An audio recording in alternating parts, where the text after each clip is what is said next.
So does Naga. Oh yeah. Oh well. Slower timer. Slower Slower timer. And I mean, MP is a team to play Naga Siren. So if you're really good at playing Naga Siren, you normally also know what is really good against it because you know. Sure. But then you also know how to play against it. So I'm thinking that NP will have a plan for this as well. And it is finally. We've been expecting to see Venomancer, not from NP particularly, more from Evil Geniuses, but NP showing their Venomancer in the first phase. I would say Veno is like a very NA pick. Like even when on Veno games, like there are many people using the hero, jungling, support, off lane. This hero is just everywhere. I was just having a quick look to see how often we have seen Veno.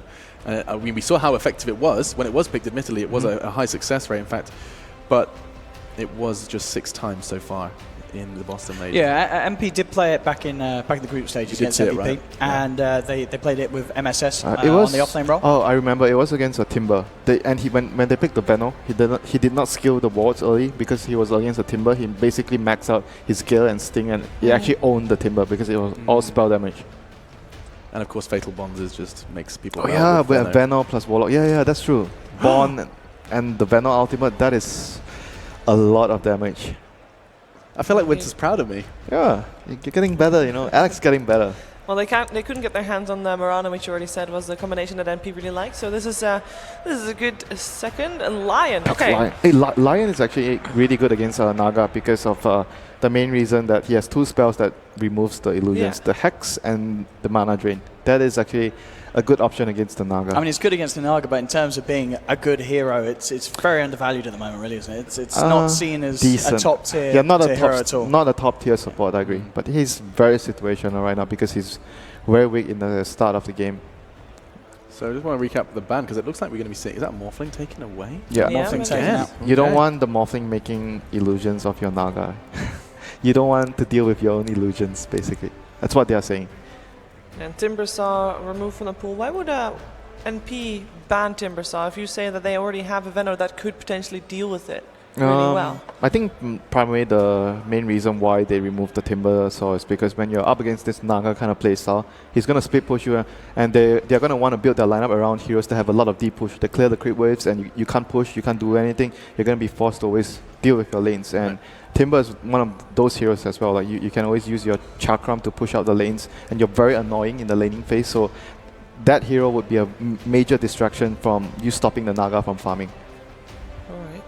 Well, Sand King removed. One more ban needed for NP. Sand King removed, so that's another aggressive hero, and might suggest that Naga could be a safe laner here because when you're doing Naga safe lane, you really do not want to go up against a Sand King lane. Yeah, I mean, as you're mentioning, that really is the strength of DC picking it up at this stage. Could be Misery, could be Resolution. Keep people guessing.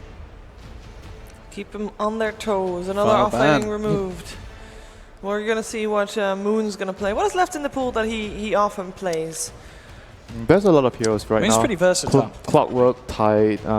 I would say maybe Clockwork would suit the Naga playstyle a bit more because you don't want an offlaner. If you're running core Naga, you don't want an offlaner that consumes a lot of resource. You want an offlaner that just needs levels, or maybe something like a Nyx. Yeah, you get your levels. You don't need. Yeah, you don't need too much farm. You're running around. You're gonna try to set up kills so the Naga can farm. So those kind of offlaners are what you prefer when you have a Naga core. Yeah, it's been Nyx and Legion Commander are the other heroes that Moon has played so far. But then again, going back to what Owen mentioned, the Naga could still be a Misery hero. Like he does play the hero, so it's not 100% for certain that, oh, this is going to be a core Naga. I mean, well, there's the Legion in the end, or at least that's what we're assuming. Yep. Are we assuming that is then a Moon Legion Commander? That'll almost certainly be Moon Legion Commander. It's very similar towards how they want to have a Timbersaw in their draft where Legion allows them to have a lot of deep push with his nuke, and he allows the team to have very strong laning phase, an offlaner that can distract the opponents. You're going to force them to have maybe 2 to 3 heroes at least in the lane to keep you from farming. So that's going to open a lot of space for the Naga Siren to farm. Yeah. And Naga Siren, I mean, 21 matches played so far in the Boston Major with Naga and a 66.6 success rate. Yeah, this is still telling me that there is a very, very high chance it is indeed going to be a core Naga with the LC pickup here. Yeah. They need a catcher and they need someone that has deep push, so that allows your core Naga to function very well. And for MP, so with the LC pickup here, it's going to give them a lot of information that a very likely core Naga is going to come in. So you have two options right now if you're MP. Do you go for the push with the Venom, or you're going to pick late game to deal with the Naga? Like late game, like anti-mage, those kind of heroes. Heroes that are going to be able to go toe-to-toe against the Naga late game. Do you really want to go late game against the Naga? Because surely that's not ideal. Yeah, but at the same time, do you think that you can actually end the game? You're up against the keeper of the light. There's a lot of people, so it's a very tough decision to make. You have to go for what's best for your team. Yeah. Could you potentially, if you're MP, think about bringing out something like a Drow strat, getting the Drow Ranger for Aoi in this sort of lineup? Still possible right now because they have already gone for the Omni, so that gives me enough information that that's to be MSS's here, isn't it? They have already decided that they're going to go for the 5-man push. They're not going to go for late game. It's very likely that MP is going to go for some timing push. They I think there was like 1 or 2 games that they put SVG on the Omni Knight. They do play support Omni Knight as well. Yes, they can do it in both. And once again, so this is a D push, so 100% certain Naga is the core right now with the Rubik pickup. Rubik Kotal, very good at defending towers, pushing out waves, and yeah, there we go, the draw. So MP. The draw. Yep. Going for the like 5-man. this. I like this as well from MP. I mean, in terms of the heroes that Aoi's been playing, Drow, Luna would have been your options, but Drow is going to make Veno and Warlock just that little bit scary as well in the laning stage. And they've got that method of shutting the game down before DC gets to a certain point with the Rezo Naga, but it really is a timer. If you're kind of getting 40 minutes plus, it's going to get harder and harder for MP in terms of finishing off the game. I mean, I don't think it necessarily writes them out of it because they can still deal with the illusions. Drow can get an axe. You've got a lot of AoE team fight, but it's certainly going to get harder. But the fact that they've got this strong early push is a really good sign for MP. I mean, to be frank, I would have actually preferred the Draw over the Luna because Draw is faster than the Luna. Luna sort of, you want that stage that you farm your ancients, you tend to be more passive and you want to get more items, whereas for Draw you're able to be much more aggressive early. So it does seem like you guys are getting the general consensus of this has to end quickly for NP. If MP is to win, yes. At least so far, maybe the last pick. What could change your mind? I don't think there's really much. I wouldn't say when it goes to ultra late they have no chance at all. It will be very difficult, but like Owen said, the Drow has a plan B. You can go for Aghanims and try to deal with the illusions in that manner.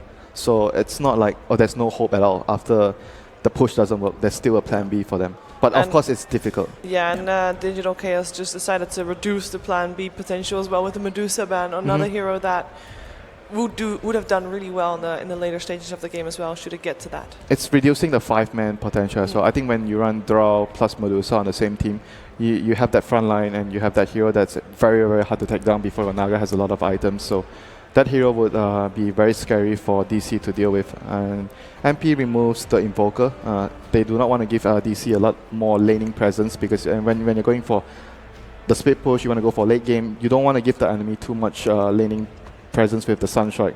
Any kill means the push gets slowed down, so you do not want that to happen. Now with this final pick, we're obviously looking at what should be both Weeha and MV's final heroes, the two mids to be revealed. Pushing hero, Dragon Knight. What, for MP? Yeah, we're running out of time. I want to see kind of Juggernaut come into play here because I feel that it could be strong. It could be really strong for DC, having kind of that heal over time against MP's lineup, but the OD to finish off, Drow OD. Lane dominance. It's incredibly strong in the lanes. I mean, it's still really good for 5-man. OD works really well with a hero like Omni, Oracle, because you have that unlimited mana when you're 5-manning with the Essence Aura, so it's really good for you to 5-man. You need to have a lot of sustain against the Kotal Blast. That's really, really important. A mech and the Omni Knight with a lot of mana. And for DC right now, they are going to have to struggle to find a good matchup for the OD. And not many good matchups left. They could try the Weeha on the Ursa. It's something that they have done in this matchup before. They have played that in the 1v1. I mean, as far as OD matchup goes, a Razor and Sniper are still in the pool. pool. Razor, Sniper would be... People love to pick that hero against OD if it's in the pool, which normally But is that something you can see Resolution playing? It's not something that he's done recently. Resolution will take the Naga. Sorry, you're talking about Weeha in the mid lane. Yeah. And Weeha is very versatile. I could see him play potentially, although I like him more on more flashy. Maybe even a Wind Ranger. I mean, you probably don't want to put him on the Razor or the Sniper maybe. Like you need to have him on someone like Ursa. I know it's more flashy. He likes that hero a lot. But then again, does that hero fit the bill of what DC needs? It's a Templar Assassin. TA into a Veno switch lineup. I mean, it seems like a bit of a tricky game once the team fights start going on, but do you like it in the lane? This hero is very important against the Drow Shred, because against the Drow Shred, you want to pin them down when they're going for Rosh. You do not want to give the Drow Roshan, and with the traps of the TA, you can easily scout the Roshan happening, and you make a smoke and try to take the fight. All right. I mean, this draft seems to have got pretty much a 50-50 vibe on the desk. You're not sure who you favor here. I like what MP is doing. Okay. I hope that for them it will work. I do think that the Digital Chaos has a good plan against it as well, though. We'll find out how it plays out. There's only one way to do that, and that's, of course, by introducing the voices in this game. Your casters are ready and locked in as we're about to venture into DC versus NP. They know each other inside and out, and so do our casters. That's Gods and Toby. Yes, for some reason, there's just something that attracts Gods and I to these wonderfully long, potentially drawn-out games. NP going up against Digital Chaos. Looking forward to this battle. It should be a good one. This is the makings of a great series. 2 North American squads, quote-unquote North American squads. I'm looking forward to this. NP is always a fun team to watch. DC kind of agreed upon by the panel to be the favorites in this series, but NP is one of those teams that have a lot of upset potential. That they do. You never count out NP. NP is this team. While Winter might pussyfoot around exactly how he talks about it, NP are one of these teams where I agree with his final wording, which is high risk, high reward. You never know what they're going to do. And this is a really nice, stable draft for them. Starting off with a Drow strat. There's very few of these we've seen so far, primarily because of just the initial bans. There's a good reaction to seeing the Naga, where it's like, all right, they're going to do one of their classic Naga strats. Our response is going to be fast-paced, early-game Dota. We've got the Drow to win the lanes. We can then push in the mid-game.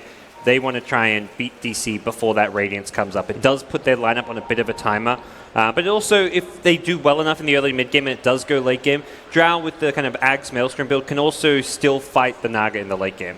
We also have to remember, too, like NP, how they managed to push their way through. Obviously, it wasn't just down to this, but you have to remember the Warlock combination. And DC have to give this a high level of respect as well. Templar Assassin wants to be jumping around, finding a bunch of kills. Naga Siren's got good AoE control, but if you get caught by that rock, you could be dead, or you just get, well, fight bottom rune. That's one way to do it. Overwhelming odds, over on 3, quick imprisonment. It will be both runes for Digital Chaos, but can they get out? Envy's making a break for Roshan at the moment. Into the pit. He's going to time this right. Moon doesn't have overwhelming odds. Roshan collapsed down. TA will take the first blood. It goes the way of the Wee of the Ha. Well, that's about as bad of a start as you could hope for if you're NP. Both Rune and First Blood going to DC.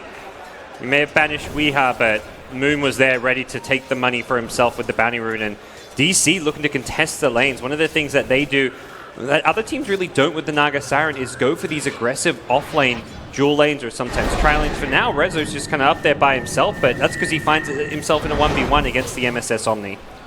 Yeah, this will be a fun little battle to see if MSS can at least keep the farm down of Resolution. Upside about running the aggro tri-lane. All the space, all the levels in the world. So it might be a little bit more difficult for Purification to clean out these illusions. They'll continue to riptide you down. And for the DC safe lane, they've got access to their pulls, so we'll likely see them use that to try and pull the wave back. It doesn't stack though, so Saksa immediately recognizes something fishy's going on, dewards it, and should be in decent shape as far as this defensive lane goes. The big thing to do in a tri-lane versus tri-lane, where your opponents have the greater damage output, you look at Drow, Warlock, with the Venomancer, this tri-lane, you can't fight them. They do too much right-click damage, they sit back, they cut you out. You've got to use your pull camps. You need to deny farm, deny experience by using those pulls. In DC, they've got access to both of them. NP, what do you do against it then? You want to walk over with the Sentry Ward? That's still going to bring you under the control of potentially a Rubik and a Keeper of the Light. They've both gone for their damage to start with the Fade Bolt as well as Illuminate. So at least you won't get stranded there. I think you mix up your lanes now. You see that Naga's not in the bottom lane, and Venu's already venturing off. He's going to make his way towards mid, likely even going all the way to the top lane to try and force DC supports to move. You don't want this supports to be able to just play greedy, use these pull camps, deny you XP and farm. You want to make sure that they have to then go and protect the Naga Siren, because Naga won't be able to farm up top if Venomancer rocks up. A bit of a missed pull timing there from AUI on bottom. Means he couldn't actually drag his own creep wave with him. But they did get the Sentry Ward down inside the camp, so this pull won't be happening for much longer. MSS and AUI, in fact AUI already TP's out. They are switching up their lanes. So you asked for it, you got it. They don't want to fight the constant denies of this DC trial lane. Even though they win the 3v3, if there's fighting, there's not going to be fighting. DC's not going to give them that kind of opportunity. And once the Rubik Coddle get levels, then you start getting lifted into Illuminates. Lane gets ugly. So they will rotate all their team to the top lane. Does prompt Saxa to TP up there himself, so now Rubik's up there to help back up Resolution. And Rezo, of course, one of the tankier characters, which is one of the reasons Naga's hard to deal with in the early game. She's got 7 armor, a poleman shield, plenty of HP regen, and a mango. Not exactly like this is a squishy carry to shut down. Yeah, her issue later on is going to be just being kited out by all the slows that can come. If she does get gusted up, then combine it with Gale, Poison Sting, and the Cold Arrows. Retreating, you might tank for a while, but you'll also be stuck on the dire side of the river for a while. This does mean that for DC, they're doing very well in the lanes because they've got all 3 of their cores with a CS advantage because of NP's movements. Moon's getting mostly free farm at the bottom lane. Up until now, Rezo's been free farming the top, but that's going to perhaps change with the supports up there. But hey, third hero's going to TP up there. DC, they want to take the fight to NP. They've now got Rubik and Coddle teaming up with Naga, leaving the 1v1 at bottom. They're fine with this. It just changes up the course. Now it's MSS on Moon on the bot lane. You still have the battle between Envy and Weehar in mid. The CS is very even between them all, but it's the rotation. Misery is in a great position for this with the Illuminate. Flies out the back, attacks into SVG, and SVG dies very, very quickly. 1 point up in Fade Bolt, and you cop the entire Illuminate, and Resolution brings in the level 2 Riptide. That is way too much damage for a poor little Venomancer to survive through. Yep, nice catch. They have boots on the Rubik there, just having that little bit of extra movement speed boost, and finding that second kill of the game and helping them win this trial lane. Immediately empties like this top lane's not going to... They're basically dodging DC's trial lane wherever it goes. Venom then goes down bottom. They want to try and have at least one lane they're winning, because right now they've been losing all 3 lanes, at least somewhat on CS. Mid lane perhaps a little bit closer than others, but they're trying to turn one of the lanes into a 2v1 lane where they're going to have the edge. But anytime they make a move, DC is making a move to react to it. Well, eventually someone has to find a better opening. DC, CS, and Killswines is looking good for them, but then how do you transition? Maybe a fight on bottom lane. MSS going in after Moon. Moon will have to TP himself away. Copped a big purification with 2 points up in that degen aura. Makes it difficult for the Legion Commander just to stand her ground, and this is also a Legion that went for no points up and pressed the attack. A bit of a surprise, unconventional build, but recognizing that he was in a 1v1 somewhat, so opting just to not skill it yet. Do imagine he'll be getting it at least level 5 or maybe like level 7 or 8, but won't be skipping it altogether. Still a fantastic ability, you're right. But NP are very happy just to let this game tick on the way it is. Maybe if AUI can get a little bit more farm into him, and mainly the levels, needs to hit that level 6, then all of this MP lineup becomes a lot more, well, potent. Yeah, they really a lineup that shines with levels. So you mentioned the Drow level 6. Omni's a hero that often just wants to get his levels early on, doesn't really do a whole lot in the laning stage. Perhaps a 1v1 he can try and put some pressure on with the degen build that he's going, but not a hero that's going to make great rotations. His rotations come with levels and farm, and even then it's like a let's group up with your team. You're not smoking to try find a pick off as the Omni. You need someone on your team to be the one initiating to help you out. MSS is on the run. Looks like he's denying himself up to Roshan, and will give the lane to SVG, who cops instantly an overwhelming odds. Gets hit once by Moon and is forced back to his tier 1 town. There's not enough life for him to survive, so he'll have to walk all the way back to base and then TP back out to lane. So more space for DC in the laning phase. And more time where AUI has to defend underneath his own tier 1 tower. Normally you feel comfortable with this, but when you got a bunch of Naga illusions, it gives DC the ability to dive underneath the tower without any real consequences. Yeah, DC are getting just so much out of this Naga Siren right now as far as farm and pressure goes. The illusion splitting up. One chasing AUI, AUI is actually in trouble. The illusions are body blocking. This is currently coming out. It's Resolution doing the work. Allowed Saxa the time to get in close, and then Misery with the Illuminate He started that whole engagement by hitting the Dro in the tree line. That's so good from Resolution with the micro. I don't know if that's him or if he's sharing control or something Mid lane, there. Weeha, a little bit of trouble. Envy has imprisonment off cooldown. Weeha's going to go invis, and he's just out of range of the sentry ward. It's on the dire side of the river. Another sentry ward's coming on the courier. Will they plant it down in time? There's your imprisonment. So it's just the plague wars down for the moment. They're trying to block his path out by blocking in the tree line. Weeha dodges with the meld, back behind the tree. Snow once again, SVG right in the money, hits the gale, and Weeha will tick out. He goes invis. Do they see him? Can he actually survive through this? The gale is still ticking him down, but it's not enough damage. Okay. Now the sentry ward is finally planted. It took a very long time, but they achieved it. They killed off the Templar Assassin, but they lost the tier 1 tower while all that was going on. Yeah, it's one of those kills where they had to spend so much as far as buying the sentries, chasing him down, wasting time, that it's hard to really quantify just how worth it is. I mean, they get the 400 gold onto the OD, but realistically, the exchange with Naga getting a tower up top, that's the kind of space that Rezo's just loves to see his team creating for him. And TA had more than enough time just getting back, buying some items, doesn't really lose all too much there. So I think DC will be very happy with the early game, even with that one death onto Wee's Templar Assassin. Well, you're right, Resolution is the biggest winner out of all of this. If this Radiance timing kicks on, MP have no great way to, well, counter push. DC will control the map, so they have to keep forcing the issue. MSS, or you just creep pulling down the bottom lane. He's trying to take this tower, but immediately Rubik will just take the creeps off the tower to make sure that he can get this experience. He'll miss level 6, Saxa. We'll be getting ganked from Envy behind there. Yeah. moves down, gets the Astral Imprisonment off. MSS, Purification. Envy's going to stand on top of the target, so they got to hit him. The pick up, where's that mana? MSS, okay, he's going to have enough with just Envy doing the hits. So the Rubik will fall. NP with a good movement down. Yeah, nice job bringing the numbers needed to try and guarantee this tier 1 gets taken, and also punishing a support who's just looking for his level 6.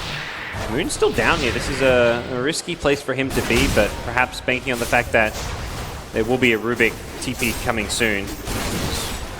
Rubik has respawned now, and Moon feeling very tanky. 1200 HP with Presti attack and 3 points in overwhelming odds. It's very easy to get away from ganks as a Legion commander. That's probably one of the hero's biggest strengths and why we're seeing it picked up so much here at the Boston Major. Do you enjoy this Iron Talon build on a Venomancer? It's okay. It's, you know, it's one of those just small little farming efficiencies. He's not going to go full jungle, but he wants to go like partial jungle. Like if he's ever at a jungle camp, he wants to be a little bit more efficient. It gives armor, you know. This item's like not all about farming jungle. It's actually one of the cheaper armor items you can get in the game. And armor, I mean, is pretty good in terms of in Dota 2. So you're against a TA, Legion, and Naga. There's a decent amount of physical damage. Well, for now, he goes up to the top lane to find the farm. Yep. And P, grouped up on the bottom. You're still shy of the Warlock's ultimate, and this is approaching 10 minutes in. You've only got like just over level 3 Warlock in the hands of Rose. I mean, I've taken most of the other farms, so Warlock needs to hold this bottom lane. Really low level, but I guess, yeah, Rose has just been the one reacting to a lot of the plays and never getting any XP himself. I think Moon might want to give a little bit more respect when he gets fatally bonded to an entire creep wave, and then he stays in range of the Omnite, who then throws down the Purification. He lost about 2/3 of his life in one hit of Purification. I mean, the good news is when those creeps are dead, there's nothing. You're no longer bonded to anything. You know, those creeps are dead. You don't take any more damage from them. Yeah, that's the upside. But you've also lost half your health. But he's got a buddy in Misery to heal him up with a salve. And speaking of Misery, already has a point boost. They're going straight into that Aghanim Scepter. Well, it's going to be a Naga Siren Radiance push timing, perhaps with a Keeper of the Light Ags timing. That could be very troublesome for NP. And talk about a great item to have against the Fatal Bond Venomancer, this AoE combo. Well, you've got an AoE heal in the Keeper of the Light Ags. That you do. Moon, the smoke just broke. He doesn't have vision down that ramp. So that's the upside. Envy will get around the back of him, start with the imprisonment. He's very dead. And a big group up. And there's your Purification damage, fatally bonded to the jungle creep. But while Moon's dying on the bottom, DC properly pushing into that tier 1 tower. SVG's causing a couple of problems. They're only level 3 Plague Wards, so it's not that bad. And also, Suxa was able to steal them, so we've got wards on both sides of the field. Templar Assassin, however, not really enjoying this stance. His TP, realized imprisonment was already used. Weeha! Very, very close to death. He's still ticking. He went back to the tier 1 tower. He didn't actually go all the way home. So the Gale was ticking him down. It's probably the closest tower he could have TP'd to, apart from double clicking. I imagine that was a misclick. Sometimes, yeah, if you've got like quick cast or something on, don't have that double click TP. But as it is, I mean, DC getting a lot more out of the lanes. You can see the net worth favoring them heavily, and MP just doesn't feel like they've hit that timing with the Drow. Likely see them try and sneak their way into the Roshan pit, something Envy teams are kind of known for doing.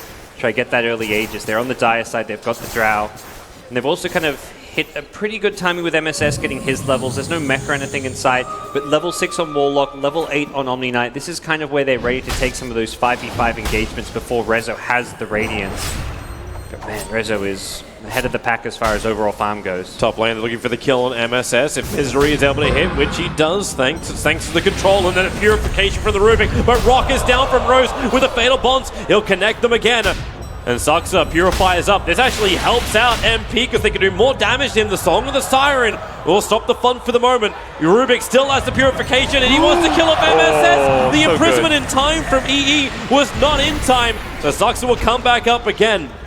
That timing, it was like Rubik and Omni are both trying to heal themselves, but Rubik has a head start because of the insta-cast, whereas Omni Knight has that little wind-up. Great synergy between Rezo and Saxa there, giving them the kill. Rubik dying, not really the biggest deal for him. He almost got another heal off, and the whole time this is going on, Tia's actually taken over the Naga and overall farm because of the Ancient stacks.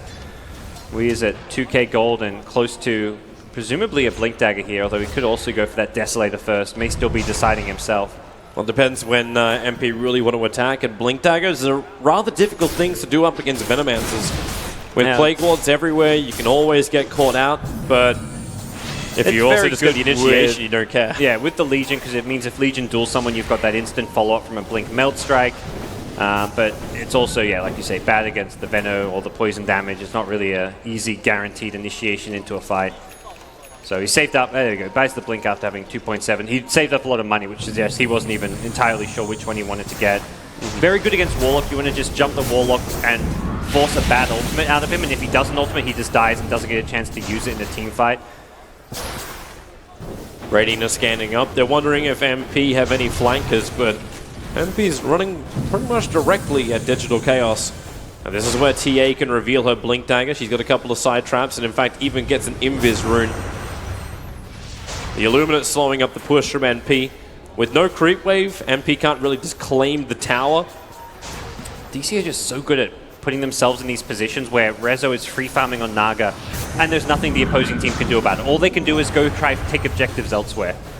Like, it almost feels like it's a waste of time trying to kill Rezo because it's going to take too much and TA, waste too much time. He's found Rose just walking on the side. The first side trap will trigger with the Meld Strike down to -8 armor.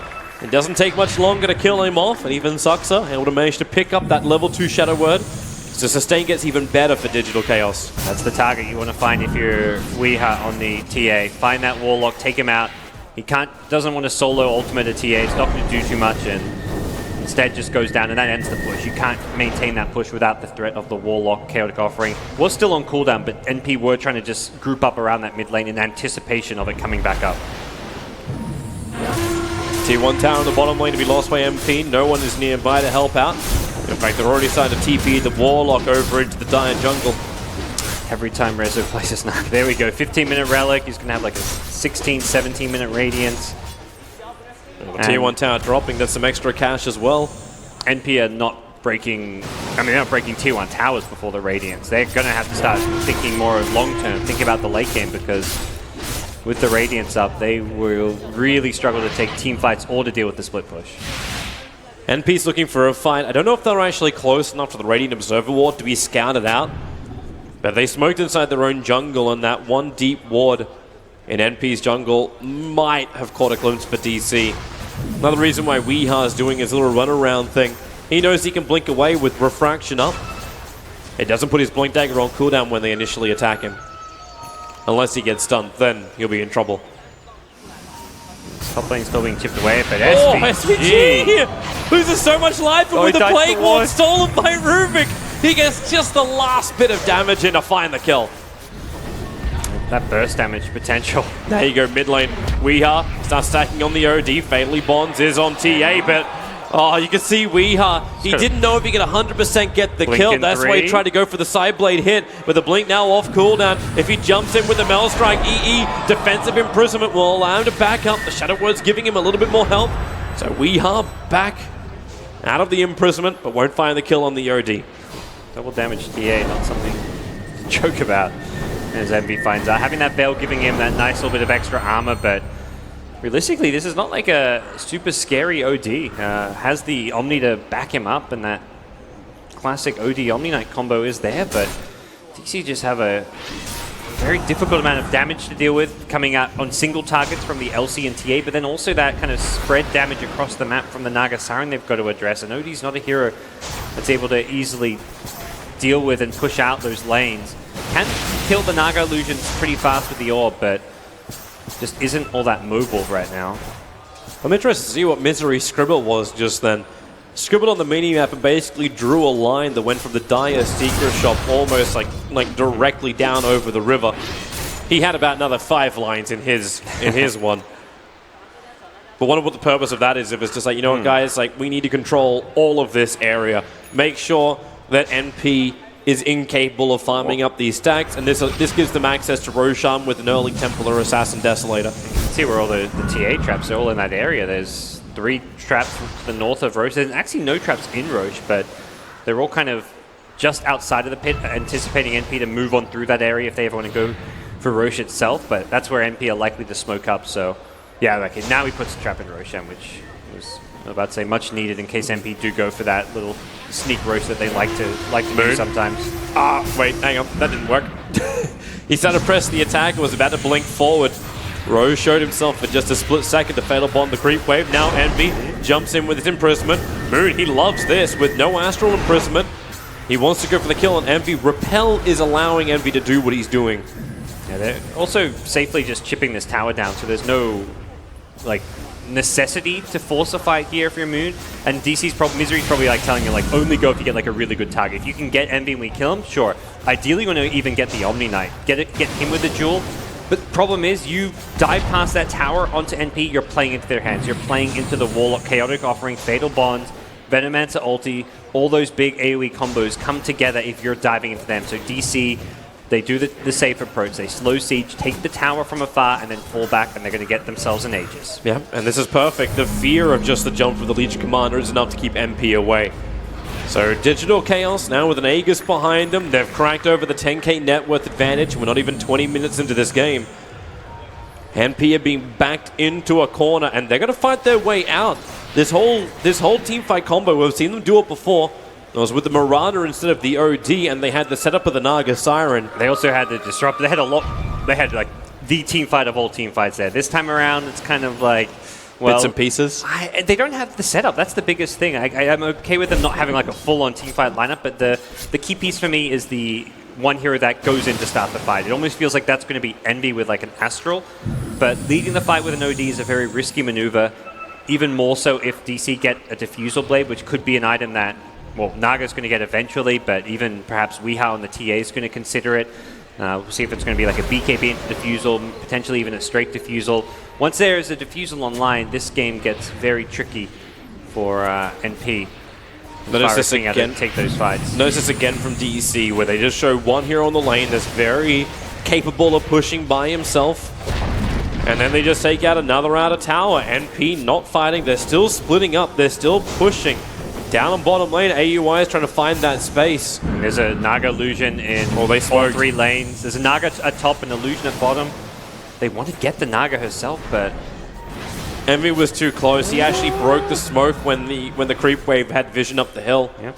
And that Radiant Observer Ward helps protect Resolution as well. So his team's just going to meet up with him towards that top lane, take that last outer tower, which will be a freebie, as MP have no real ways to defend this one. The Drow strat is not feeling at all like a Drow strat right now. It's a Drow strat where you've taken 1 tower in 21 minutes. Yep. This isn't a Drow strat. This is something else that we can classify once it's back to the panel. It really is this. I mean, the Coddle is there as one of the big tower defending tools, but I think more than anything, it's the power of the Legion Commander. We're seeing more and more of this hero. It's kind of been a hero that was often sometimes joked about, like, oh, why would you ever pick Legion? It always felt like it would just lose games, but it seems teams are really figuring out the hero's strengths and how and when to pick it. Sometimes you just pick it in the first two because of how much utility it has, from the press the attack to the overwhelming odds to its just sheer tankiness in lane. It's so good in these like dual lanes in the off lane. It can 1v1. And Moon, he's only 0-1-1. He's not won a single duel, but he's been just very annoying and impactful, preventing these towers from going down, keeping NP busy. And that's the name of the game for DC. They know they got this game as long as they can keep controlling the map. And thanks to their lineup, it's not a real difficult thing to do. How are we actually away? Does he have the money for it? For the Ags? Yeah, the Ags what I'm thinking. Because at that point, then this game turns into a brutal split push kind of approach. Because then the Naga controls all. She BTs out, instantly brought back in again. So DC had never down a man for the fight. The great thing about having the TA is you've got a good hero to actually hit buildings with. Looks like DC are perhaps setting up at bottom, though. They've got Naga leading the way, could initiate with a sleep. Well, here's the recall. Misery, bring him one in, start the song with the siren. Fairly certain that's going to be your TA coming in. He actually brings in Moon, so wait for it. The Illum doesn't hit properly, only hits an SVG. The duel will begin on the Drow Ranger. Resolution will help out, and do we have ourselves a winner? Yes, we do. They got both. The Astral cancelled the TP of Venom. What a great maneuver from DC. They showed 2 or 3 top. It was just the Naga setting it up with the sleep, and then the recalls in from the Keeper of the Light. That was a perfectly executed gank. DC haven't had to make too many aggressive plays, but one of the first ones they actually do nets them a Drow Ranger. That really cripples NP. Very patient play from Digital Chaos. Resolution, oh, is he doing? He's just holding him here. There is a movement. It's Weeha. Thanks to the Observer Ward. Sees MSS, Rose, and Eternal Envy down. That Sentry Ward's looking for the ward in the lane. It's not close enough to the hill. So Digital Chaos will keep their vision, which is very, very tight from that mid lane to the top lane. DC have everything they need at this point. The BKB comes up for Templar Assassin. Moon could theoretically buy one himself fairly soon. They've still got the Aegis for another 50 seconds or so. Yeah, it doesn't look like they'll get like an actual high ground push off of it, like outside of what damage they've already done. I mean, they're starving out NP though. They've got deep observer wards at top lane, at mid lane. They're keeping NP in their base. The TA traps also functioning as like little mini observer wards. Here's that little play on bottom lane once again. So the Song of the Siren, just a straight setup. They probably want the Illuminate to hit the Drow Ranger as well, but they brought more than enough damage to this fight. Yeah. Big thing was they positioned the Naga to the right side, so the Gust was not going to catch the LC as he blinked in. He blinked in from the north, while Naga was kind of to the south of the Drow, so he avoids the Gust there, and very, very well executed for the most. I mean, obviously they missed the Illuminate. It could have been more well executed, but the idea and the concept was there, and there was no way Drow was going to live. The Rubik TP ensured the second kill, but the Drow was the one they really wanted, and they made sure they got that one. There's your Aegis reclaim, DC. Is it yet that time with the fresh Octarine over on Resolution, the BKB you mentioned before on Weeha? You got Blink Daggers on Rubik for initiation, Legion with Blink and Armlet, and still got another 3.4k-ish gold. It's like Digital Chaos have everything they want to fight, and MP just need a good initiation. But where's their vision? They don't see anything in the secret shop. The Illuminate flies down. So they're very well aware of where DC is, but because the positioning of DC, and with that true side of the daytime, they just can't do it. SVG jumps in, able to actually code up quite nicely with the ultimate, now dueled up, completely isolated from the rest of his team. MSS trying to keep up, maybe with the Guardian Angel he can be protected. Envy actually going to imprison him and hold him there. Guardian Angel, perfect steal as well from the Rubik. Warlock gets ripped apart. MSS will join it. This Rubik is running circles around MSS. 3 heroes down for MP and little to no cost. That was a gem pickup from MSS. They're kind of in that position where it's like, well, we're stuck in our base. We have to buy a gem just to try and deny DC's vision. And because we're kind of in such a desperate position, so on the way back in. So they lose that 1,800 gold swing just from the gem alone. And Envy just walks in. He's going to lose his whole mana pool. Gets mana lead, gets blinding lighted back, so then he gets stunned up. Eternal Envy, say goodbye. Buyback is available and he'll expend it, but he's already calling the GG. That kind of maneuver, NP knew it. This game was unsalvageable. That was great game from the laning stage. NP were in all kinds of trouble. DC winning all 3 lanes. The mid lane perhaps one of the closer of the two, but when you've got a Weeha TA just getting the farm he needs and creating the ancient stack. So when you win all those all 3 lanes, it gets very hard to turn the game around. And that's winning all 3 lanes with a Naga Siren. Yep. It's a Naga who has no counter to a split push, a Templar Assassin who has momentum. That is the dream start for Digital Chaos. And I don't even know what MP is meant to do about that. Like, the laning didn't look right. The Drow Ranger was very, well, I'd say smothered would be a big word for her. There was just no space to get levels. There was no time for her to really come online and be that pushing Drow that we know and love. I think Naga is a hero you may just have to ban against DC. In my mind, they play the Naga differently to most teams, and I think they play it better than almost any other team because they don't play, let's protect the Naga Siren. They say, let's go and fight the opposing team. A team winning all 3 lanes with a Naga Siren is almost like somewhat unheard of. That's not how the hero is meant to work. It's meant to be this, we're kind of useless hero until you get Radiance and then you split push the lanes. No, Naga has some of the best base stats and base armor in the game, so they're just using the strength of the Naga's laning stage to win everything. Yep, and we've seen some other teams like Nubia. I remember KP was one of the big ones that like to manipulate that by having these one-on-one matchups. The rotations of the lanes worked really well for Digital Chaos as well. So with all of this starting to pile up, Digital Chaos is just sitting there going, okay, we're not really stressed. There's no real problems with our draft. Everything is very, very solid. NP trying to go for this combination. We're wondering as well about like what would happen with that Venomancer. Is it going to be a core off lane? Are we going to see that kind of thing? But I think you hit the nail on the head, man. Where was the setup? Yeah, where was the setup from NP? They had this idea where they played so many times with the Warlock, having these big teamfight spells does so well, but without the setup, it doesn't work. They didn't have the Mirana go with it, which they normally do. It didn't feel like NP in their comfort zone. All right, so how do they change it? Game 2's coming up. How long was that game? How do you rework this so NP actually has some control? 49 seconds. 25 minutes. That's how long that took. Yeah, I mean, sorry, so you're going to have to rephrase the question I was asking to Odie, just how long that took. It felt like, we barely got going and the game was already over.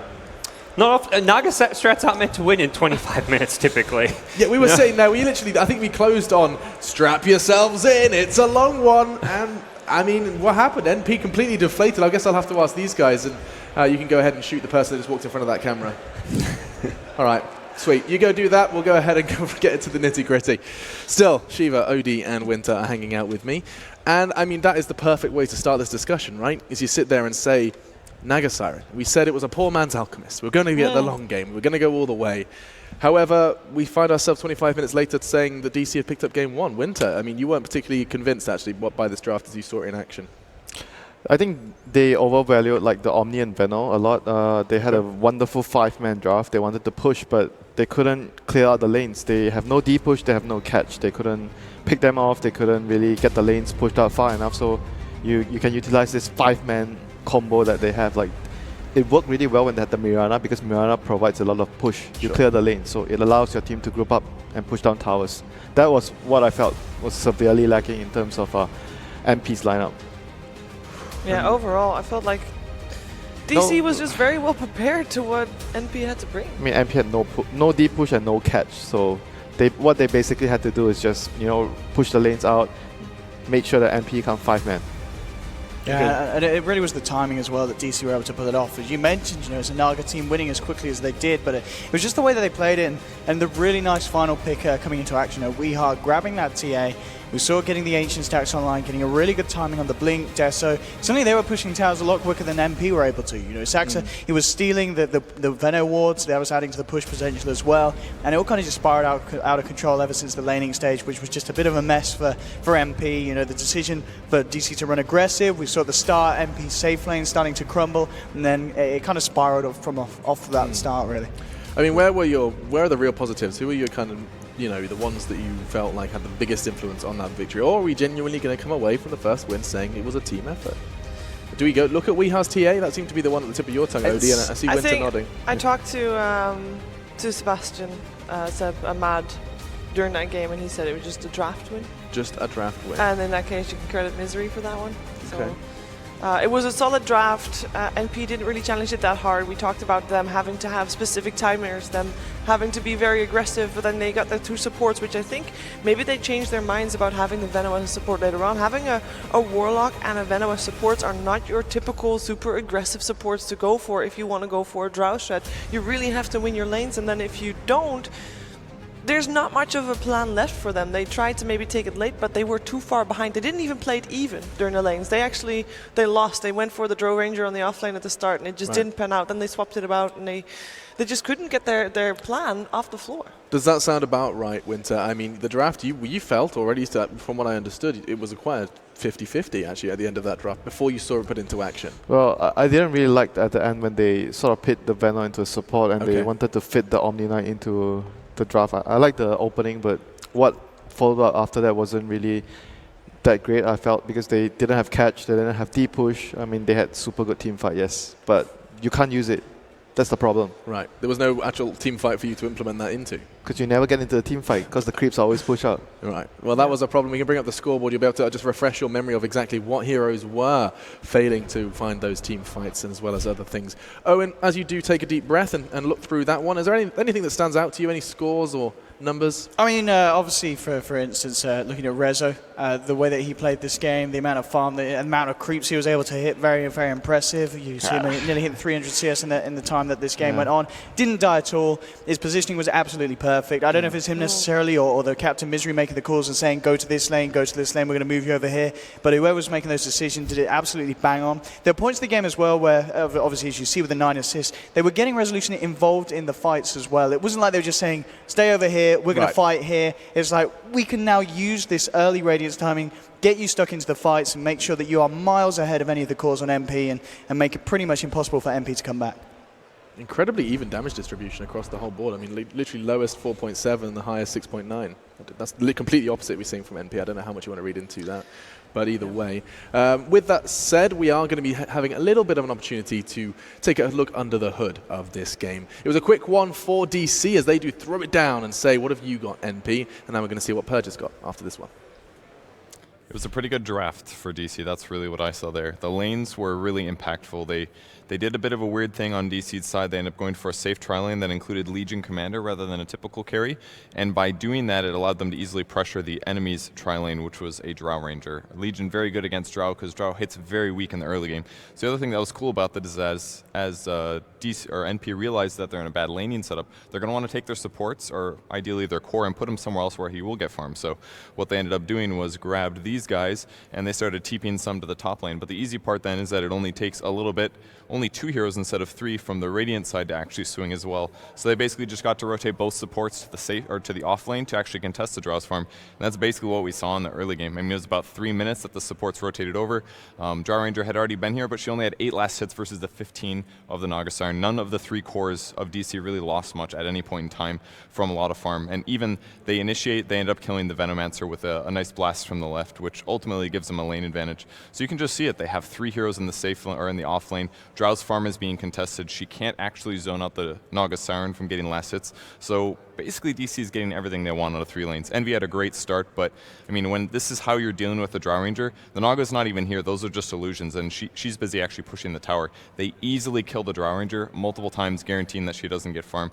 And ultimately what NP has to do is try to just push the game down, but it was pretty straightforward for DC to stop that. That's why they had Keeper the Light. Rubik can help with that as well. And in the meantime, they've got 1 guy farming Ancients, and they've got another guy in the bot lane still getting last hits. So really easy game for DC because of the laning setup. Thanks very much, Purge. Yeah, okay, I mean, the tip of his tongue is they want it on the draft. Shiva, you said you heard it from Sebastian as well. Yeah, it was a bit mixed signals coming from the draft from NP. You knew already that they were going to have to go for an early push because of them going up against that Naga Siren, and then they just didn't follow through with that plan altogether. I felt like they kind of were hesitant to do that. It felt a little bit of a little bit off. Disjointed. Disjointed is probably a let's good way call it that. to frame it. Yeah. Just some kind of closing points then before we do talk about the next draft, even maybe see what the guys are saying over in the social media stratosphere. But Winter, you keep coming back to this point of saying there is no catch, no way of closing that gap. Is it a necessity to you? Do you consider in this instance it should have been? Yeah, you have to be able to catch, especially against like so much defense. They have the Kotal and the Rubik. If you don't have a hero that goes to the back line and kill them, you're never getting the towers. That was, I think, their biggest problem that game. No towers. Not good enough. No towers, not good enough. But NP, I mean, they have some of the strongest minds in Dota on their team. I do think that they can come back and have a new plan ready to go heads on for DC. These are two teams that can go head to head, and there's definitely. You don't agree, Winter? Yeah, putting MSS on a different hero, I think. Yeah. A different plan would be like putting him on like a Beastmaster. Winter has suddenly become like the biggest anti-Omni Knight fan. You really are not. You're in the hallway here on the desk at the start. You are just anti-OK. Well, but you are I mean, okay.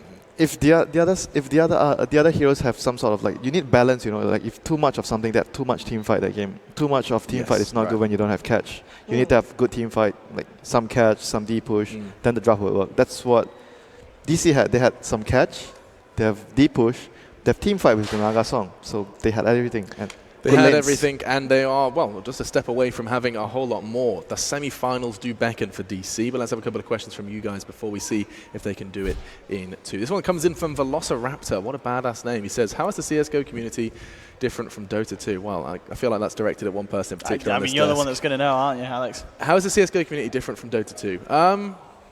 God, I don't know. I mean, we're still gamers, aren't we? I'm trying to tread on eggshells here. The Dota 2 community seems like... they are very, I don't know. I mean, what do you say, Alex? I mean, it could go bad either way. Really. Yeah, there's no right. I think basically they're both very passionate about their games. True. They will both defend their game until the bitter end. Yep. They all have incredibly strong opinions. They all are stuck in a horrible Reddit circle jerk. There's a lot of things that both communities do. Like one person has an opinion and suddenly that's theirs. Both communities do that. Both have such passionate love for individual players. I've seen so many eternal envy signs in the crowd. You know, it's the same thing in CSGO. And they both just love watching competitive video games at the highest level with awesome crowds and lots of fancy lights. And the thing is with those games as well, there is a crossover. You know, these aren't two communities that are totally different. There's a fair few of us that like to play the old CSGO, and I'm sure there's a few CSGO players that like to dabble with the Dota. Oh, I know that. I know that for a fact. In fact, I'm pretty sure Freiburg's on the vegetable esports club, whatever it's called. There you go.